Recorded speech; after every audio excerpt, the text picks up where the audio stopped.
Hi, I'm Amy from Modest Punk, and today we're going to talk about threading a sewing machine. I see a lot of posts online on my little sewing groups, and people freak out about threading machines. People want to know new machines, they want to get rid of old machines, and I'm here to tell you that's ridiculous. This is one of my favorite machines. It's a touch and sew, a early 70s models. I have 3 of these machines because it is so fabulous. It has a place to do cams. This one actually has a fast and a slow stitch, and it does built-in buttonholes. But today we're going to talk about threading the machine. So all machines have some kind of spool, and we're going to secure it. Probably should have a little piece of felt just so it kind of spins a little bit more freely. We're going to go through this one. This one is a little bit tricky because it's sideways, but it has to go through the tension disc. It's going to come down and catch. We're going to lift the arm. It's going to catch in there. It has a little guide right here. It has a little spiral guide. And let's look at where the eye of the needle is. The eye is front to back. So we will go, there we go. I'm going to tuck it under the presser foot. I'm going to turn the hand crank towards me to do a full stitch. And there's my bobbin and my top thread. This has a drop-in bobbin. This machine is also really cool because it winds the bobbin inside the bobbin case. That's what this little nifty little button does, and when we shut it, it flips back. Here's our little reverse button. Here's where we adjust the stitch length, and remember, stitch length is how much thread is released. So we can do really, really fine stitches or really, really wide stitches. This one has a left, center, and right needle position. This bottom one is how wide our zigzag is. Now, the really cool thing about this machine, and one of the reasons I pick it over and over again, besides it has a built-in zigzag and buttonhole, is that it has a left needle position. Now, the left needle position retards the stitch, which means it slows down the timing of the machine just by a little bit, which allows me to sew thinner, finer fabrics very easily. And the reverse of that is that the right needle kind of advances this timing a little bit, and it is a little bit better to sew thicker, like your fleeces and your denims and that kind of thing. Here's our thread tension. And one thing we're going to check, I'm going to put the presser foot down, and I'm not going to pull it from the needle because I don't want to bend my needle. But right here, I'm going to give it a little tug. It should have a little bit of resistance and not a lot, and that's a good place to start to adjust the tension. And 9 times out of 10, you do not have to mess with the tension. Everybody wants to know tension numbers. Everybody wants to know bobbin tension. Stop it. Most of the time, you do not have it threaded properly, and you are not using the correct kind of needle. You want a little bit of give, and you're going to be golden. This one, you can't really adjust the bobbin tension, but it doesn't matter because you don't need to adjust the bobbin tension anyways. It's not a thing. Doesn't happen. When you sew and then you turn around the back and it's a whole nest of mottled up thread, it's because you have not done one of these steps appropriately. The other thing about this machine is, look, there's a diagram right inside there. Pretty idiot proof. These machines, you cannot kill them. Can't happen. Doesn't happen. Machine's solid cast iron. You can't screw it up. A lot of times when you get these old machines from your grandmother that's been passed down, the biggest thing is it's been greased with paraffin wax and the wax is hardened up. And that's going to have to be a whole other video. These don't have plastic parts. I know these outside pieces are plastic, but inside this machine, there's no plastic parts. You can't kill them. I've had kids drop these on the floor. I pick them up. They run just fine. Indestructible. And now we're going to go on to the next machine. All right, this sewing machine, believe it or not, I've never seen before. And please excuse the crying baby. He's absolutely okay. He's in there with his Nana. He just wants to be in here with us. So, a client gave me this machine, but like I said before, all machines, they thread the same. I'm gonna put the needle on the spool. This, it goes in there to hold it in place. Well, maybe we need to go the other way. There we go. Flat side to it. Spins freely. Catch it. Catch it. Lift the needle a little bit. Go through. This has an automatic needle threader. That thing is annoying. I will spend more time trying to figure out how to use that stupid thing than I will threading my machine. I'm gonna snip that little booger off. The needle eyes in the front, so we will thread it front to back. And it's really hard because I'm so far away. And it's a rainy, gloomy day here in Texas, so there's no light. And voila. Let's talk a second about bobbins. So we're gonna put the bobbin in so that when we pull it back, it's going back on itself. So the thread's rolling this way and we're gonna pull it back on ourselves. This is how we check bobbin tension. And when we give it a little bounce, it falls down. It's perfect tension. You don't want it to be too loose. You don't want it to be too tight. That's good. And you'll feel it catch. When we insert it, we want the needle up. Open this up, and it's holding the bobbin. It won't fall out. We'll drop it in. Hold this thread. Turn the crank. Let it finish the stitch. We got a long tail. There you go. This one also I wanted to mention because somebody had said about not being able to use their button holder foot.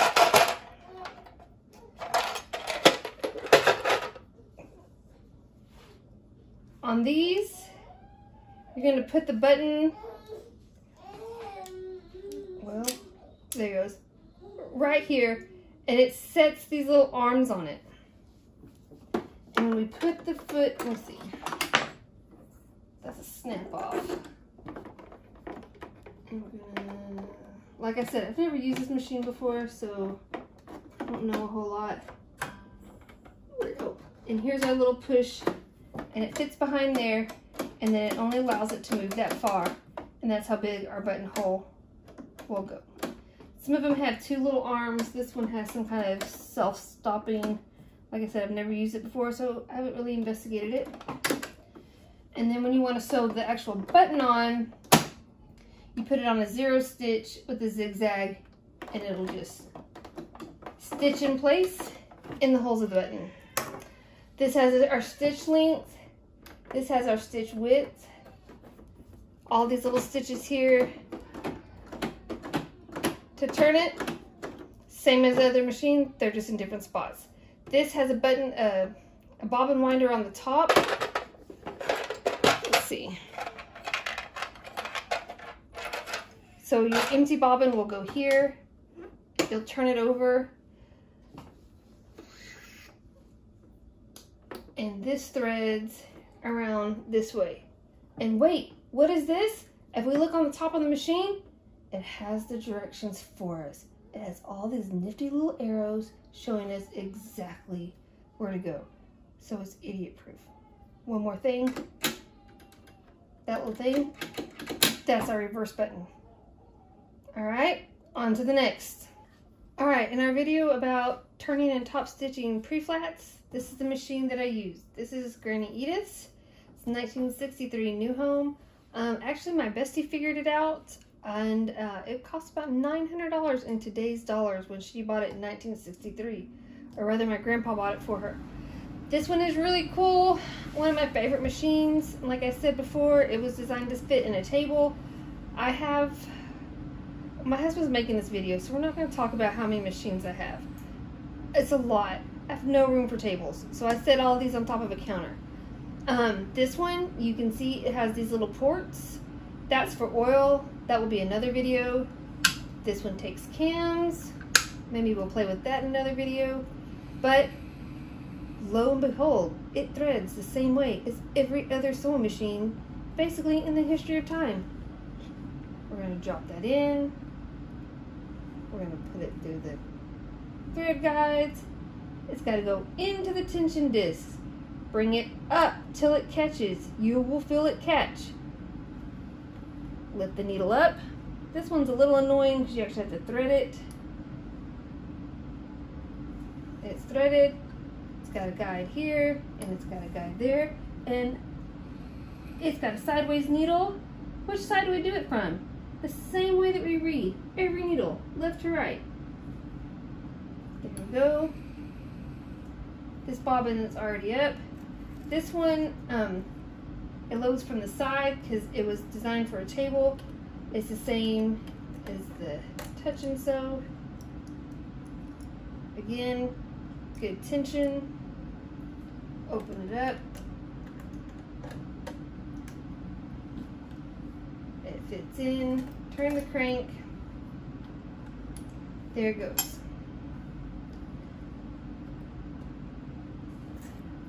This machine winds its own bobbins. This is where it winds them at. You will pull the thread through the first thread guide. You bring it over here. This, you push it up. It drops down. When it's full, it pops open. This is our stitch guide, our stitch length. This is for our zigzag, and you have to lock it. You have to lock it into place. Reverse button. This has a darning stitch. So when we push the button down, the feed dogs drop. So we can darn. Free motion quilt. This is the presser foot pressure. I should have showed you on my other singer, but when you, on that one, this part opens up and it has a plus and minus, which is the pressure of the presser foot.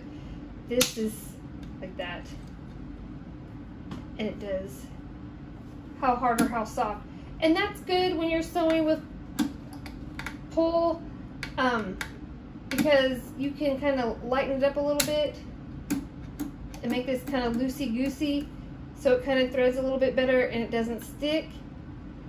And yeah, easy peasy lemon squeezy. Pretty basic, same as every other machine. Let's do another one. I got a 1950 Singer just over there hanging out, waiting to show you. Alright, this is my I can't remember, 52 or 54, 50-ish Singer. This machine actually does a zigzag. A lot of these post-war Singers, they all look alike. Some of them zigzag, some of them don't. And you know what? We'll do a video on that because I also collect the attachments for them. So I have the attachments to where we can take a straight stitch only machine and we can blind him, we can make buttonholes, whatever. And it's actually really pretty cool how it does it. It's all within the presser feet, and the presser feet are machines within themselves. It's nuts, and we'll do a video on that. Same thing. All machines are the same. We're gonna put it on the spool. We're gonna come over. We're gonna find this little bad boy. We're gonna get it in the presser plates. Come up. It's gotta go down. There you go. Thread it through. It's got little guides on the side. And it's got this little squirrely thing. And honestly, I hardly ever use these little squirrely things because they're kind of annoying. Look, I can't even, it doesn't even matter. And then we thread front to back. This machine, this is needle position. It has a little screw to set needle position. This is the zigzag width here. This is our stitch length, and it screws to make it to where it doesn't move, and all the way up for reverse. Here is our bobbin. comes down and around, and the bobbin goes here. That is not the right bobbin for this machine. And you thread it through like that, and that drops, and then that drops, and then this spins on the belt of the machine when it's engaged properly. There it goes. And oops. Okay, you see what just happened? How it just like kind of, I wasn't paying attention and it caught right there. That's what happens a lot of times when you are trying to sew, especially when you're in a hurry, especially if you've been sewing for a long time and you break the thread or have to change thread and you hurry up and thread the machine, you catch it. Your machine has no feelings. Your machine doesn't care about you. Your machine doesn't hate you. It doesn't love you. It's a machine. It either goes or it doesn't go. And when you don't do things correctly, it can't work properly. And then you get frustrated and mad and blame the machine, but the machine's just doing its job. It's you. When you're sewing and something is not working, I'm telling you, 9 times out of 10, it's because you didn't thread it properly. So take your time, go back through, thread the machine. When you start to sew, make sure you're holding your threads, that they're underneath the presser foot, and it'll save you a lot of grief. On these machines, one thing that we have to look for on these old machines that my husband just reminded me of is these belts. These belts, they get old, they get wore out, they dry because they're, I guess they're a type of rubber, and they dry out. This belt is pretty, it's kind of dry. I haven't used this machine in a long time. So that's one of our main things. If you look underneath this machine, you can't break these machines. I mean, they're solid cast iron. There's nothing you can do to destroy this machine. When you see these and you think, oh, I wish I had a new one. No, you don't. You just need to learn how to use your old ones. That's all. All right, on to the next. Oh no, Amy, not a serger. There's no way I can thread my serger. Yeah, you can, because all machines, every machine threads the same way. They have thread guides, they have tension discs. It's that simple. It really is. This machine and I have been through some shit. This machine is bought in the very early 2000s, like probably 2000. And it's been dropped twice. And the only good thing that came about that was that it impressed upon my husband that I have to have a dedicated sewing room. And now I do. So, let's see, it's all threaded. So let's just cut this bottom looper because that's the one that like scares the devil out of everybody.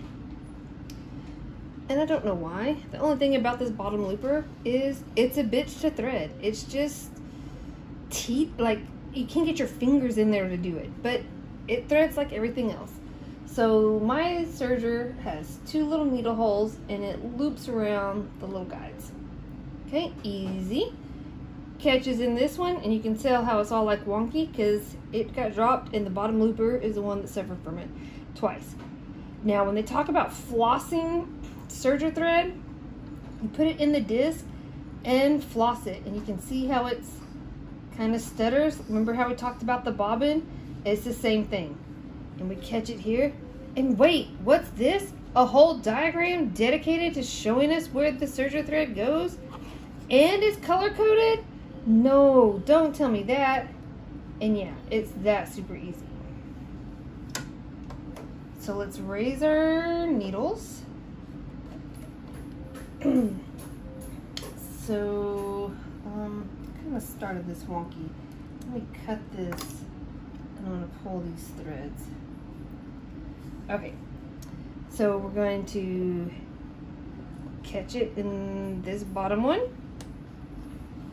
It's going to catch in this bottom one. It's got to, oh, it's so dark over here. I'm sorry, it's like apocalyptic rain in Texas and there's no light. It comes through here. Okay, so we're gonna look at our diagram. It comes all the way across. So we're dragging it all the way across.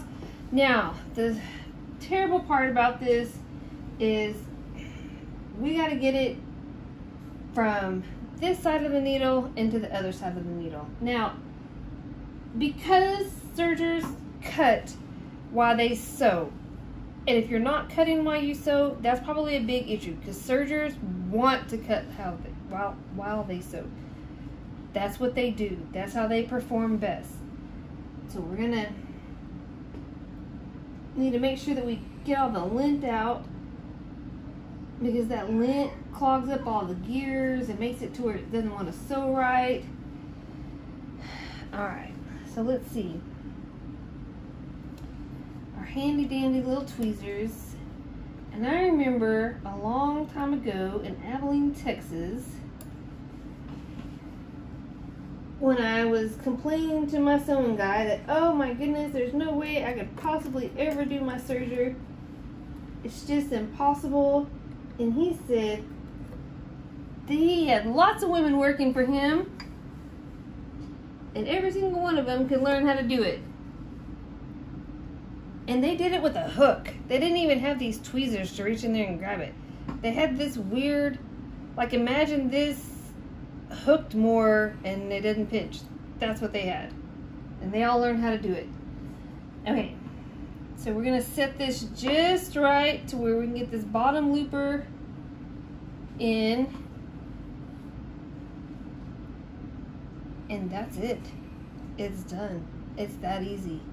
Now, the thing when you do a serger is you want to make sure all your threads come back in the right order. So we're going to have, let's see, I messed that up already. So this looper, bring it around the cutting blade to the left. The other looper, we're going to bring it around to the left. And these needle threads that I cut too short, there they are. We're going to put them under the presser foot and bring them to the left. And we're going to do the same thing for the tension as we did for all the other ones. We're going to drop it. Pick a thread. I got rainbow thread in there, and it's just in the loopers because that's basically all you see. So we're going to give a tug on one needle. Feels pretty good, not too tight. We're going to give a tug on the other needle. That could probably be tightened up just a tad. There we go. I don't think it's flossed in there right. There we go. Pretty good. I'm going to do a tug on one looper. And that doesn't feel like it's flossed in there. There we go. Now that's flossed in there. And we're going to give a tug on this bottom one. And look, it didn't catch.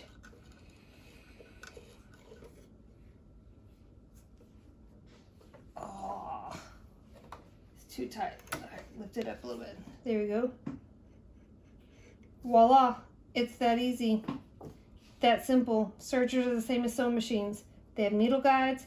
They have to go through tension discs, more needle guides, through the needles.